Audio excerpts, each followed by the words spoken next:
Today on Design, Build, and Fix, we're going to show you how to put a seam together on a granite countertop.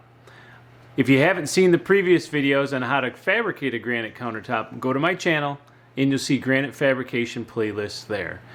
Putting together a seam in a granite countertop is really not that difficult. You can do it. Let me show you how. Alright, let's jump right into the video.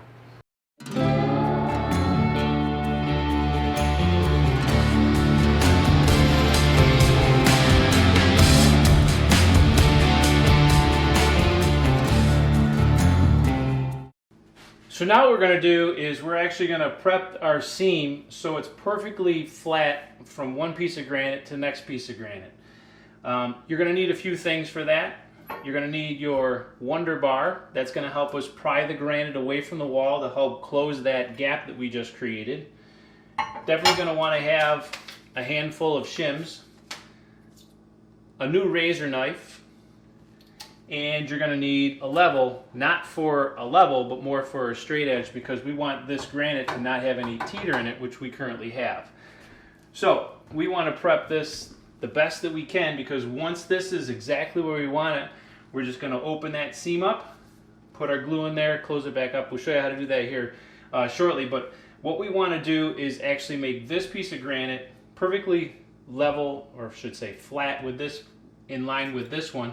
And this is where your razor knife and your shims come in place. Once you've pre-shimmed it to get it to a spot where it's pretty close, take your razor knife and just go across it. As you go across it, if it catches, that means that one side is too high, which means in this spot right here, this side's a little too high. So I'm going to back this out a little bit. And now I have a smooth transition between piece to piece. Now, you're going to want to do that in the front and the back. Now, here's the problem that you're going to run into.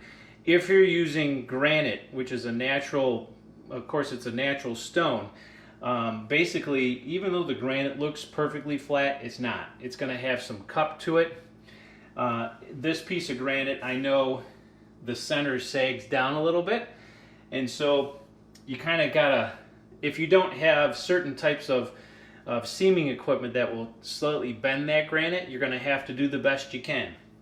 But let's try and get this as flat as possible. So I've already pre-shimmed a couple of these. I have a shim here, I have a shim here, and inside the cabinet, I'm going to have to go underneath and shim this piece of granite up a little bit and shim the back corner up a little bit, because I have a little bit of a teeter in here.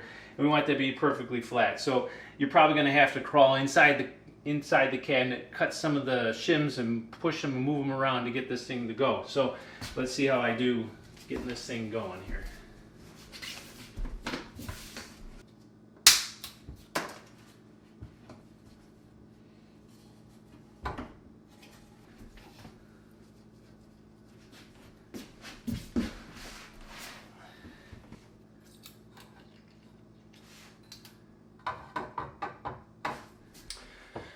So now I've spent the time to make sure that this piece of granite is perfectly flat with this piece of granite. I have a shim here in the front, another one over here on the front on the separate slab of granite. I have a shim here in the back, and I put one in the back corner to make this perfectly straight and make these as flat as possible. Now, this is natural granite, and natural granite does sometimes have a cup to it, and the natural granite, even on the same slab, is not the same thickness. So you're definitely going to need some shims, and what I've found is that the front part is perfectly flat, the back part is perfectly flat, but one of these two pieces of granite has a cup to it, and so we have a little bit of a lip here in the middle. It's about, God, it's like a 64th of an inch. So it's not a whole lot. So if you don't have professional seaming equipment, not a big deal. I would make the front perfectly flat and then adjust it so the front and the middle is perfectly flat, and then leave your little bit of a lip here in the back, because a lot of times most people put their hands on the front 2/3 of their granite, and they usually put stuff in the back and cover that little bit of a lip up. But that's going to happen. So I just purchased the Omni Cubed Stealth Manual Seamer. I bought two of them one for the front part of the granite, one for the back part of the granite. It's really kind of neat. You have 2 suction cups on it that once you get it suctioned down, then you have the ability to twist these, which either pushes one piece of granite down, so it's going to take some of that cupping out of the granite. I've never used it before. I'm not sponsored by them, so this would be the trial run for me, so we'll actually see how it goes. Alright, so if you don't have a fancy seaming kit, no big deal. All you have to do is go to Home Depot and buy some of these suction cups that are used to carry glass with. They work perfectly fine. I used them for the last 4 kitchens that I completed, and they work just fine. Now what I've done here is I've set up a mockery of it. So you have your tape, your seams here in the center. All you're going to do is take a wet cloth, put some water on the bottom, push it down, that side down, take your other suction cup. Now you're going to need at least 2 of these. Push it down, lock it down, and they're relatively tight. Take your 2 quick grip clamps. Now I only have 1, but you need at least 2. And all you're going to do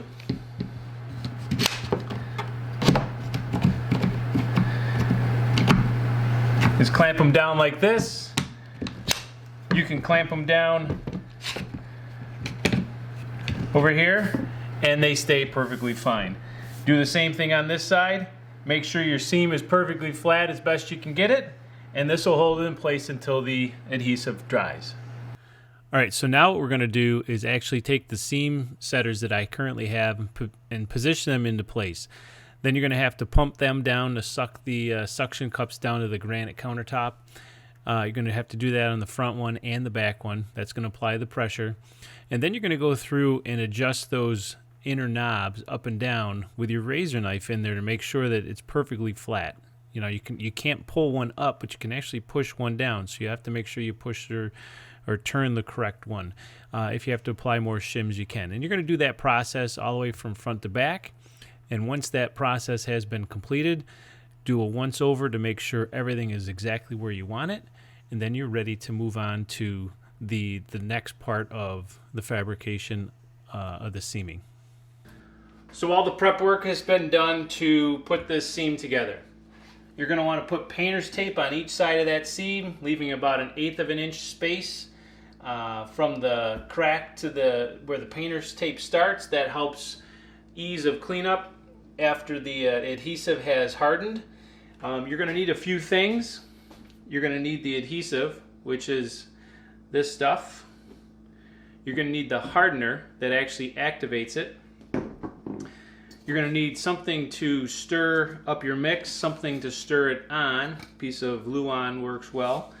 And then you're going to need a shim that is narrow enough that allows you to wipe it on and then be able to push it down into the seam. If it's not big enough, it's not going to work. So you got to get that down into that seam. So make sure that your shim will actually do that. Now once you have put the adhesive on your board and mixed it up with the hardener, you have 5 to 7 minutes to get this thing put back together. It's do or die. Once it's together, it's together. So everything's been shimmed the way we want it to. I have my seam setter ready, and we'll see how this thing comes out.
So now that the seam has dried, we're going to peel off the painter's tape, take our razor knife, and scrape all that extra epoxy off.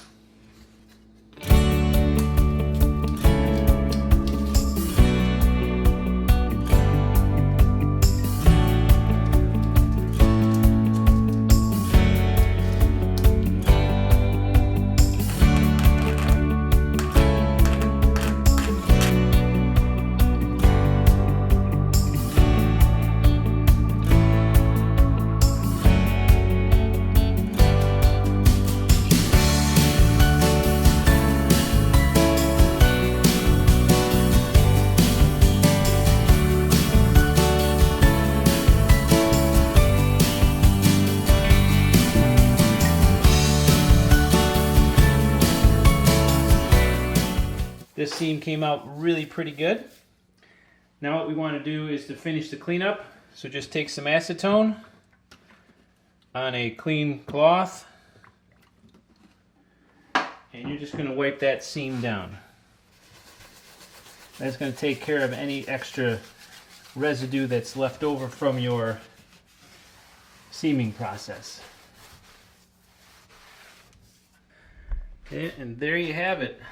That seam came out actually really pretty good all the way back.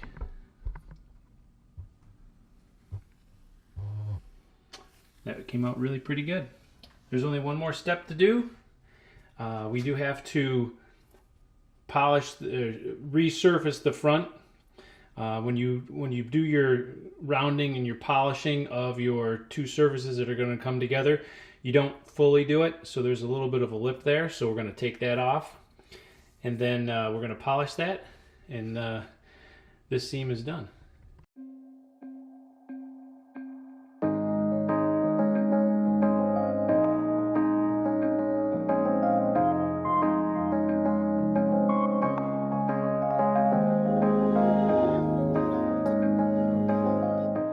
I'll show you the seam. I have to find it. Oh, there it is. If you can see it. The seam came out extremely well. There's no lip to it when you go across it. Came out very nice. Thanks for watching another granite fabrication video on Design, Build, and Fix. We have more videos coming out shortly. Next one's going to be on how to undermount a stainless steel sink in your granite countertop. Remember, life's about what you can do, and it's based on what you know. So, hope to see you on the next one.